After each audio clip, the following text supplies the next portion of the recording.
Welcome to PG Tech. This is my theoretical Ryzen 5 gaming build. This particular Ryzen 5 build is obviously theoretical because the Ryzen 5 has not been released yet. However, you will see a lot of similarities between this build and my Ryzen 7 build linked here.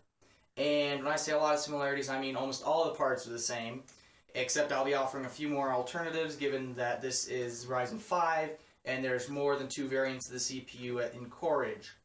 And this particular build will be around $1,200, give or take a few. And then the alternatives will make it a lot cheaper depending on which CPU you opt for. And let's get right down to it.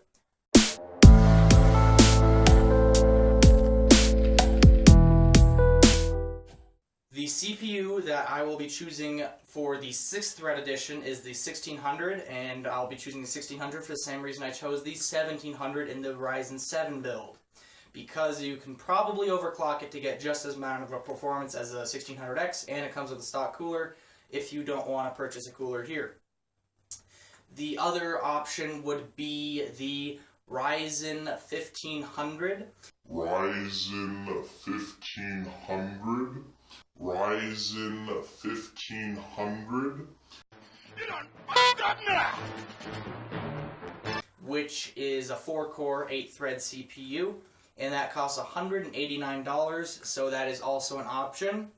And the motherboard, I will substitute, that substitute would be a B370 board, or B350 board, which also allows overclocking, and that'll drop down 50 bucks or so. So it'll be $50 cheaper.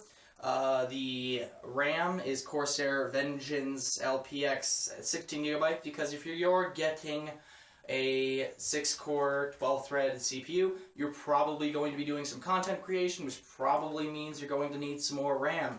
If you opt for the 1500, you could probably get away with only 8GB of RAM, so that'll drop the price by another $50 or so.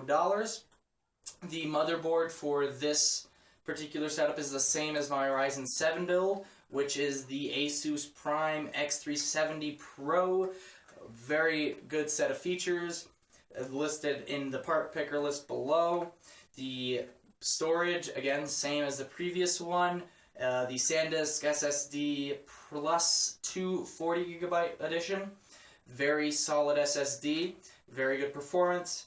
And then for your mass storage, the Seagate Barracuda 2TB. Your graphics card, very important. I decided to opt with the 1070, again, same as the last edition.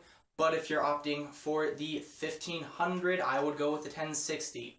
That is just my personal opinion, based on what we've seen for performance of the Ryzen 7. If you take away 4 cores, that's how it's going to perform. So that is why I said 1060, which will drop it another $100, the price tag.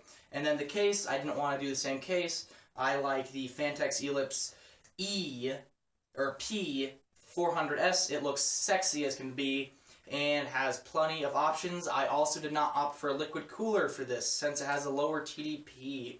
This particular CPU has a 65-watt TDP, I believe, or for the lower Ryzen 5 CPUs, the 1500s, I think it even has lower, so I'm doing an air cooler for this build. And the EVGA power supply is the same as the last one because it is a very reputable power supply at a very good price.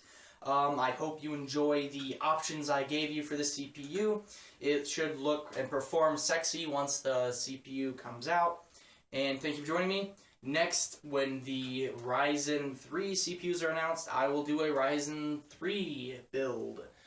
I plan on actually purchasing either a Ryzen 1600 or a Ryzen 1700 with the exact same parts listed here because I need a new rig for editing. Thank you for joining me. This is PG Tech, signing out!